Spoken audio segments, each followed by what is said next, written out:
Of all या व्हिडिओमध्ये जे आपण शिकणार आहोत पहिली जी कन्सेप्ट आहे that is nothing but what triangle law of forces. आता मग प्रश्न हा पडेल की मागचा जो व्हिडिओ होते मागचे जे दोन व्हिडिओ होते या दोन व्हिडिओमध्ये आपण पहिले फोर्स काय ते बघितला, त्याच्यानंतर पॅरलेलोग्राम लॉ ऑफ फोर्स काय आहे ते बघितला. या व्हिडिओमध्ये आपण ट्रायंगल लॉ ऑफ फोर्स हा बघणार आहोत. पण नेमकं या ट्रायंगल लॉ ऑफ फोर्सेसचं स्टेटमेंट काय, चलो बघूया. If two forces are represented in magnitude and direction by the two sides of a triangle taken in the same order, then their resultant is represented by the third side of the triangle taken in opposite order. खूप जास्त English मध्ये जायची गरज नाही, एक simple भाषेमध्ये आपण समजून घेऊ. अशी कल्पना कर की इथे एक F1 आणि F2 नावाचा फोर्स आहे. हा आहे फोर्स F1 आणि त्याच्यानंतर हा आहे फोर्स F2. आता जर या फोर्सेसला मी एका ट्रायंगलच्या साइड मध्ये लिहित असेल तर एक्झाम्पल समजा जर मी हा जो फोर्स F1 दिसतोय ना, या फोर्स F1 ला जर मी असं लिहिलं, हा इथं F1 फोर्स, ओके. त्याच्यानंतर हा जो फोर्स F2 आहे, हा force F2 first of all या दोघांमध्ये काही ना काहीतरी अँगल असेल थिटा, बरोबर आहे. एक्झॅक्टली हा F2 असा उचलून जर मी हा इथं लिहिला तर it will look like this, बरोबर. नाउ आता according to triangle law of force जर दोन फोर्सेस ट्रायंगलच्या दोन साइड नुसार जर काढलेले असतील तर जी तिसरी साइड आहे ही तिसरी side will be considered as what resultant. लक्षात राहील हे दोन साइड आणि त्याच्यानंतर ही रिझल्टंट. मग आता हा ट्रायंगल लॉ ऑफ फोर्स आपल्याला समजला तर याच्या पुढची जी गोष्ट आहे जी ऑलरेडी आपली झालेली आहे 8वी 9वी 10वी मध्ये पण आपण ही शिकलेलो आहोत, 11वी 12वी मध्ये सुद्धा आपण शिकलेलो आहोत, and that is nothing but what sine rule. Quickly याच्या बाबतीत रिव्हिजन घेऊया. अशी कल्पना कर की माझ्याकडे हा एक ट्रायंगल आहे आणि या ट्रायंगलची एक साइड आहे साइड ए, या ट्रायंगलची साइड आहे साइड बी आणि त्याच्यानंतर ही जी साइड आहे ही आहे साइड सी. आणि या ट्रायंगलच्या आतमधले जे अँगल आहे हा पहिला अँगल आहे अँगल अल्फा, त्याच्यानंतर हा अँगल आहे अँगल बीटा आणि त्याच्यानंतर हा जो आहे हा आहे अँगल गॅमा. काय केलंय मी फक्त साइड्स लिहिलेल्या आहेत आणि त्याच्यानंतर हे अँगल्स लिहिलेले आहेत. नाउ अकॉर्डिंग टू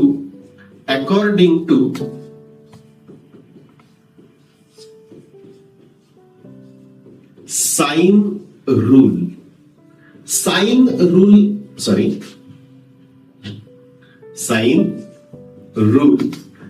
रूल प्रमाणे ही साइड डिवायडेड बाय या साइडच्या समोरचा अँगलचा साइन, म्हणजेच ए डिवायडेड बाय या ए साइडच्या समोरचा जो अँगल आहे हा कुठला आहे angle alpha.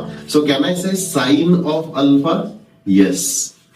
A divided by sin of alpha will be equal to, आता ही जी साइड आहे याच्या एक्झॅक्टली अपोजिटचा कुठला हा sign beta. So B divided by sin of beta that will be equals to C divided by sin of what alpha. C divided by sin of alpha. That's it. This is nothing but what sine rule. मग sir आपल्याला हा sine rule triangle law मध्ये कसा वापरता येईल? एक example घेऊया.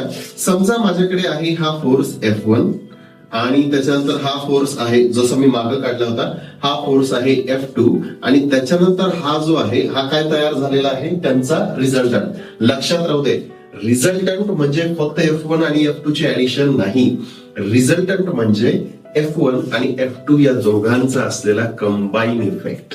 Okay. So F1 F2 आणि त्याच्यानंतर हा जर असेल रिझल्टंट, अशी कल्पना कर हा इथं आहे अल्फा, हा इथं आहे गॅमा आणि त्याच्यानंतर हा इथं आहे बीटा. सो साइन रूल जर मी इथं लावला तर कसा दिसेल? R divided by sine of beta that will be equal to F1 divided by, आता F1 च्या समोरची बाजू कुठली आहे alpha, so sine of that not alpha, that is gamma, that will be equals to F2 divided by sin of alpha. F2 divided by sin of alpha. एक लक्षात ठेव, जर तुला एवढी सिंपल गोष्ट जर समजा समजली तर मेकॅनिक्स मध्ये हे ट्रायंगल लॉचे कुठलेही जे प्रॉब्लेम्स आहेत हे तुला सॉल्व्ह करता येतील. पण सर्वात महत्वाची गोष्ट काय, आपल्याला ट्रायंगल लॉ आणि साइन रूल कुठे वापरायचं हे समजलं पाहिजे. चलो मग पुढे जाऊया. नेमकं आता ट्रायंगल लॉ समजण्याच्या नंतर एक महत्वाची जी गोष्ट आहे ती आपल्याला आता समजली पाहिजे, and that is nothing but a composition and resolution. प्रत्येक वेळेस आपण हे वाक्य बोलतो आहे कंपोजिशन अँड रिझोल्युशन, पण एका मिनिटामध्ये याचा अर्थ समजून घेऊ. नेमका हे कंपोजिशन अँड रिझोल्युशन म्हणजे काय. भरपूर वेळेस आपण ऐकतो की एक म्युझिक कंपोजर वगैरे असतो. म्युझिक कंपोजर काय करतो, इकडचा तिकडचा हा तो जे जे त्याला आवडतात हे सगळेच्या सगळे ट्रॅक्स एकत्र करतो आणि त्याला प्रॉपर चाल लावतो. म्हणजे काय करतो, एखादं म्युझिक तो कंपोज करतो, बरोबर की नाही. ज्यावेळेस खूप साऱ्या गोष्टी एकत्र येऊन एखादी गोष्ट तयार होत असेल, लेट मी रिपीट, खूप साऱ्या गोष्टी एकत्र येऊन एखादी गोष्ट जर समजा तयार होत असेल, त्या गोष्टीला आपण काय म्हणणार आहोत, कंपोजिशन. सो देअरफॉर अशी कल्पना कर की माझ्याकडे एक माझ्याकडे जर समजा फोर्स आहे, हा असा वाला, ओके, हा असा वाला एक फोर्स आहे, आणि त्याच्यानंतर एक दुसरा फोर्स आहे, हा असा वाला. हा एक हॉरिझॉन्टल फोर्स आहे आणि हा एक व्हर्टिकल फोर्स आहे. या दोघांना कंबाईन करून एक फोर्स तयार करणे म्हणजे काय, कंपोजिशन. ओके, म्हणजे काय, कंपोजिशन. मग जर हॉरिझॉन्टल फोर्स असेल आणि हा जर व्हर्टिकल फोर्स असेल, तर या हॉरिझॉन्टल फोर्सला आणि या व्हर्टिकल फोर्सला कंबाईन करून जो फोर्स तयार होईल त्याला मी काय म्हणणार आहे, रिझल्टंट. मी हे म्हणलेलो नाहीये की एफ ऑफ एक्स आणि एफ ऑफ वाय ला ऍड करू, मी हे म्हणलेलो आहे एफ ऑफ एक्स आणि एफ ऑफ वाय ला कंबाईन करू. मग ते कॉम्बिनेशन काय, त्याचा फॉर्म्युला काय ते आपण बघू थोड्या वेळात. पण एफ ऑफ एक्स आणि एफ ऑफ वाय ला कंबाईन करून आर बनतं, हे लक्षात आलं. ओके, आता अशी कल्पना कर की समजा माझ्याकडे दोन असे फोर्सेस आहेत. एक फोर्स कसा आहे, एक फोर्स अशी कल्पना सो एक फोर्स आहे हा असा, हा आहे फोर्स F1 आणि हा आहे फोर्स F2. ओके, हे दोन फोर्स आहेत. समजा आणखीन माझ्याकडे फोर्स आहे हा F3. या तीन फोर्सेसला कंबाईन करून जर मी एखादा फोर्स तयार करत असेल, then that is nothing but what, या प्रोसेसला काय म्हणतात, कंपोजिशन. सो हे तीनही फोर्स असू शकतात, चारही फोर्सेस असू शकतात, मल्टिपल फोर्सेस असू शकतात. जनरली आपण नॉर्मली ज्या वेळेस बोलल्याच्या नंतर कसं ट्रायंगल लॉ नाही, पण नॉर्मली आपण कसं बोलतो, हा एक फोर्स आणि त्याच्यानंतर हा एक फोर्स, हा जर फोर्स F1 असेल आणि हा जर फोर्स F2 असेल, तर या दोघांना कंबाईन करून हा एक फोर्स तयार झाला. हे आपण नॉर्मल बोली भाषेमध्ये बोलतो. लक्षात आलं, ग्रेट. रिझोल्युशन याच्या एक्झॅक्टली उलट.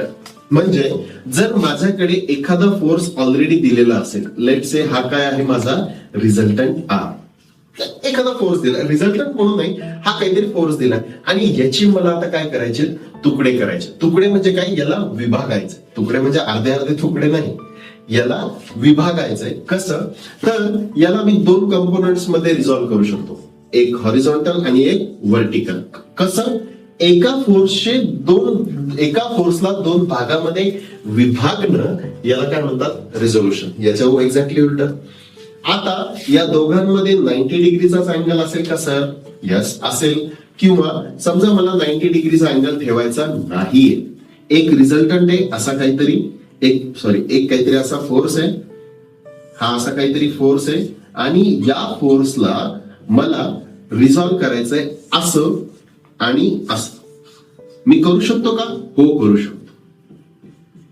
या दोघांना कंबाईन करून जर मी आर बनवत असेल, कंपोजिशन, आणि या आर ला एकाला असं करत असेल, that is nothing but what, resolution. एवढी एक जरी गोष्ट लक्षात राहिली ती सुद्धा खूप मोठी गोष्ट आहे. भरपूर मुलांना या गोष्टी लक्षात न आल्यामुळे त्यांच्या पेपरमध्ये मार्क गेलेले आहेत. अँड आय डोंट वॉन्ट की तुझे हे मार्क जावेत. त्याच्यामुळे ही गोष्ट समजणं महत्वाची आहे. आणि ही जर गोष्ट तुला समजलेली असेल तर आता याच्या पुढे जाऊ. आताच थोड्या वेळापूर्वी आपण काय बघितलेलं आहे, ट्रायंगल लॉ, आणि त्याच्यानंतर काय बघितलेलं आहे, साइन रूल. एक छोटासा प्रॉब्लेम बघूया, ज्या प्रॉब्लेमच्या अंतर्गत आपल्याला समजेल की ट्रायंगल लॉ आणि साइन रूल वापरायचा कसा. Should we start? यस. तुला हा इथं प्रॉब्लेम दिसतो आहे. जमलं तर हा व्हिडिओ पॉज कर आणि पॉज केल्याच्या नंतर हा प्रॉब्लेम लिहून घ्यायचा आहे. Resolve 200 newton force into components in X and Y direction आणि त्याच्यानंतर along A and B direction. एक 200 न्यूटनचा काहीतरी फोर्स आहे. Can I say that this 200 न्यूटनचा फोर्स म्हणजे रिझल्टंट? येस. सो 200 न्यूटनचा फोर्स आहे. या फोर्सला पहिल्या केसमध्ये, यावाल्या केसमध्ये मला काय करायचंय, हॉरिझॉन्टल कंपोनंट आणि व्हर्टिकल कंपोनंट मध्ये काय करायचंय, रिझॉल्व.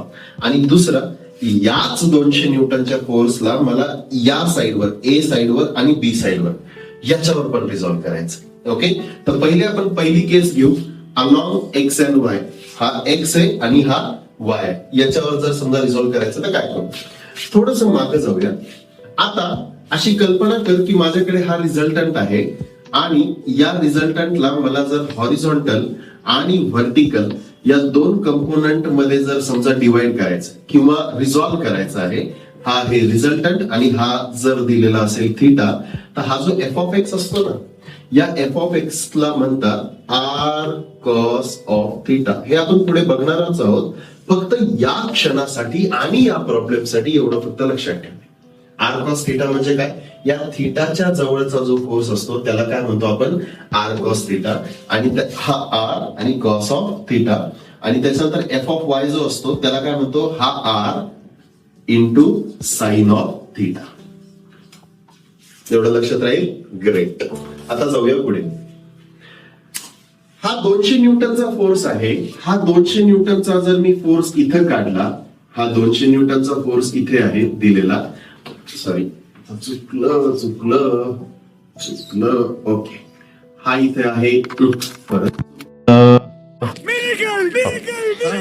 आहे 200 न्यूटनचा फोर्स आणि या 200 न्यूटनच्या फोर्सची हॉरिझॉन्टल ऍक्सिस सोबत किती अँगल आहे, 40 डिग्री अँगल आहे. So what I am going to do, एक हॉरिझॉन्टल मी असा डॉटेड लाईन काढतोय, इथं मी 40 डिग्री असं देतो आहे.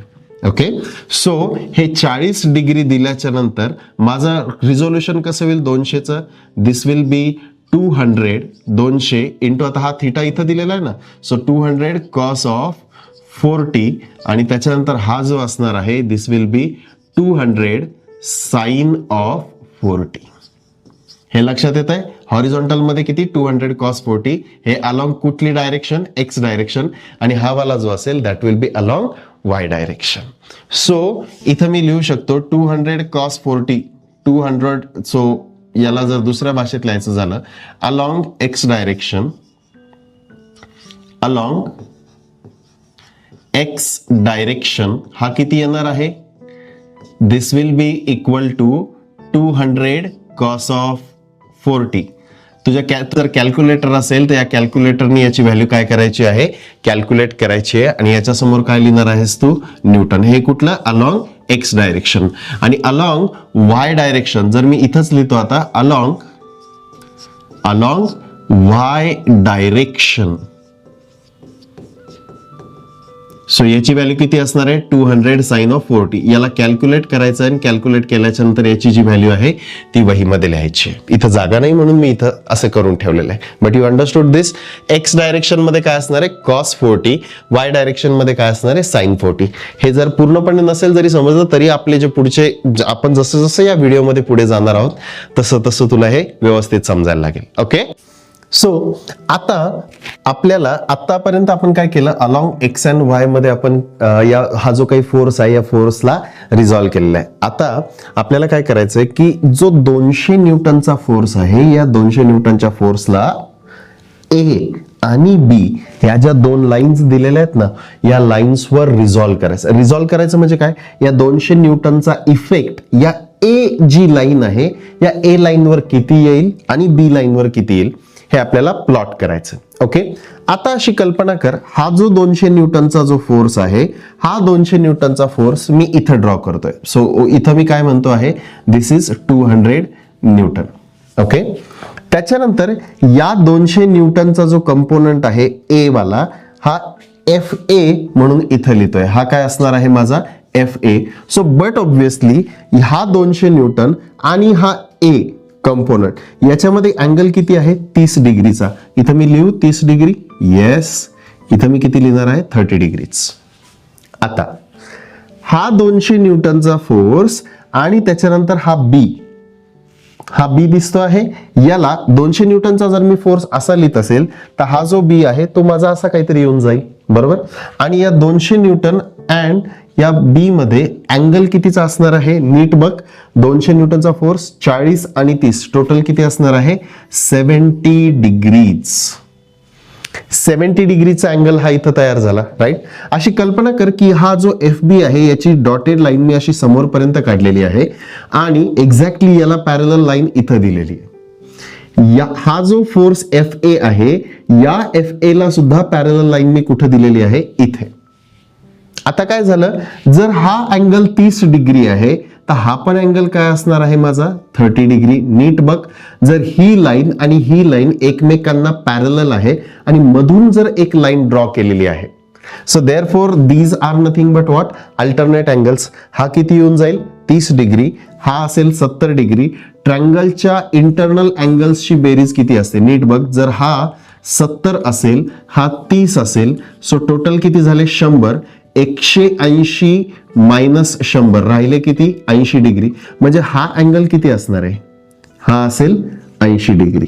एवढं कळालं का? Yes. Okay, so I hope तुला हे समजलेलं असेल. आता आपण काय करूयात, हा जो ट्रायंगल आहे 70, 30 आणि 80 हा तिकडच्या साईडला काढूया. सो देअर नेक्स्ट स्लाइडवर काढूया. सो ओव्हर हिअर जर समजा आपण बघत असेल, आपला हा वाला फोर्स कितीचा होता 200 न्यूटनचा. ओके, त्याच्यानंतर इथून इथपर्यंत जी लाईन चाललेली होती किंवा फोर्स जो चाललेला होता हा फोर्स कुठला होता एफ बी. त्याच्यानंतर याच्या वरती जो फोर्स होता या फोर्सलाच एक्झॅक्टली पॅरलल लाईन जर मी समजा इथं ड्रॉ केलेली होती तर या ठिकाणी सुद्धा मी फोर्स माझा एफ ए काढू शकतो की नाही according to the triangle law जो आपण स्टार्टिंगला शिकलो. येस, सो हा या ट्रायंगल लॉ प्रमाणे हा एफ ए आपण इथं काढू शकतो. त्याच्यानंतर हा जो एफ बी आहे 2 मिनिटं आपण इथं लिहून टाकूया. मागच्या ठिकाणी आपण जर समजा अँगल बघितले तर हा अँगल किती होता 70, 30, 80. चलो देऊन टाकूया हे अँगल. हा होता 70 डिग्रीज, त्याच्यानंतर हा होता 30 डिग्रीज आणि त्याच्यानंतर हा किती होता 80 डिग्रीज. सर एक गोष्ट लक्षात आली आहे, थोड्या वेळापूर्वी आम्ही साइन रूल बघितलेला होता आणि साइन रूलच्या प्रमाणे हा एक ट्रायंगल तयार झालेला आहे आणि या ट्रायंगलच्या आतमध्ये काही अँगल्स तयार झालेले आहेत. म्हणजे याचा अर्थ can we use the sine rule over here. Exactly, नक्कीच तू साइन रूल वापरू शकतो. तर इथं मी लिहितो आहे बाय युझिंग, माझ्यासोबतच करायचं आहे, बाय युझिंग साइन रूल. आता साइन रूल प्रमाणे, साइन रूल या ट्रायंगलच्या आतमध्ये प्रमाणे कॅन एफ ए पासून सुरुवात करायची. चलो ठीक आहे. F A is equal to what, F A is equal to नाही, F A divided by F एच्या समोरचा अँगल किती आहे 70. So can I write down sine of 70 degrees. Exactly.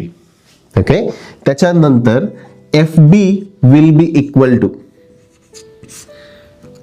परत इक्वल टू म्हणतोय, माफ करा, F B divided by F B च्या समोरचा अँगल किती आहे साइन ऑफ 30 डिग्रीज. आणि त्याच्या पुढे हा जो 200 न्यूटनचा फोर्स आहे साहेब, या 200 न्यूटनच्या एक्झॅक्टली समोर असलेला अँगल किती आहे 80 degrees. So can I say sine of 80 degrees. कळलंय? This is by using what, this is by using sine rule. In where आपण ट्रायंगल लॉ पण यूज केला आणि आता त्याच्यानंतर आपण कुठला लॉ यूज करतो आहे किंवा कुठला रूल यूज करतो आहे साइन रूल. मग आता टास्क एक सिंपल आहे, एक तर एफ बी फाइंड कर किंवा एफ ए फाइंड कर किंवा दोन्ही फाइंड कर. कसं फाइंड करणार, पहिले मी फक्त एवढूशा पार्टला बघणार. सो इथं तू लिहू शकतो from above given formula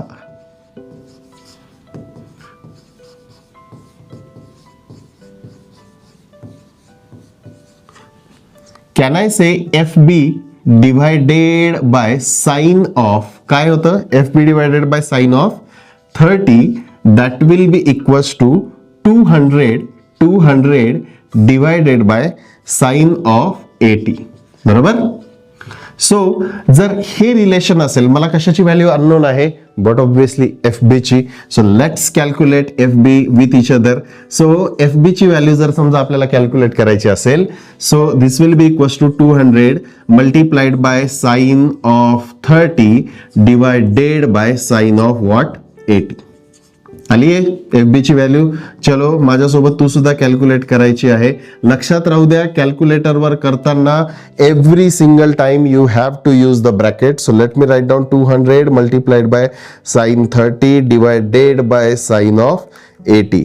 so याची जी व्हॅल्यू येते ती व्हॅल्यू यायला पाहिजे 101.542 आणि तुमचा जो फोर्स होता हा फोर्स दिलेला कशामध्ये होता आपल्याला, न्यूटन मध्ये. सो देअरफॉर इथे सुद्धा तो कशामध्ये यायला पाहिजे, न्यूटन मध्ये. This answer will be in Newton. आणि आता काय करायचंय, एफ ए ची व्हॅल्यू कॅल्क्युलेट करायची. सो आयदर एफ ए आणि एफ बी ला कम्पेअर करा किंवा F A divided by sine 70 ला कशासोबत कम्पेअर करा, 200 डिवायडेड बाय साइन 80 ला कम्पेअर करा. चला मी याला 200 सोबतच कन्सिडर करतोय. So therefore F A divided by sine of 70 will be equal to 200 divided by sine of 80. So therefore F A ची व्हॅल्यू किती आहे, एफ ए ची value will be equals to 200 into sine of 70 divided by sine of 80. Sine of 80. चलो माझ्यासोबत तू पण calculate करायला सुरुवात कर. So F A will be equal to, लगेच कॅल्क्युलेट करायचं आहे आपल्याला, 200 multiplied by sine 70 very good divided by sine of 80. So therefore याची जी व्हॅल्यू येते ती किती येते, 190.837 न्यूटन आलेली आहे एफ ए ची व्हॅल्यू आपल्याकडे. एक्सलंट. सो आता आपल्याकडे एफ ए ची आणि एफ बी ची या दोन्हीही व्हॅल्यू आलेल्या आहेत and that's it, we have got our answer, F A आणि एफ बी. आता तुला एक आश्चर्याचा धक्का देतो. हा प्रॉब्लेम युनिव्हर्सिटीमध्ये 6 मार्काला येतो आणि कितीतरी मुलं आहेत जे हा जो प्रॉब्लेम आहे ना याला पूर्णपणे सोडून देतात. का? कारण त्यांना साइन रूल माहिती नसतो. का? कारण त्यांना ट्रायंगल लॉ माहिती नसतो. किती स्टेप मध्ये आलाय आन्सर, हार्डली 1 आणि 2. 1, 2 आणि हे 3 लिहिण्याचे म्हणजे फक्त 6 लाईन्स लिहिण्याचे तुला किती मार्क आहेत, 6 मार्क आहेत. आणि हे मार्क तू मिळवणार आहेस, पण कंडिशन काय की तुला अभ्यास करायचा आहे. ओके.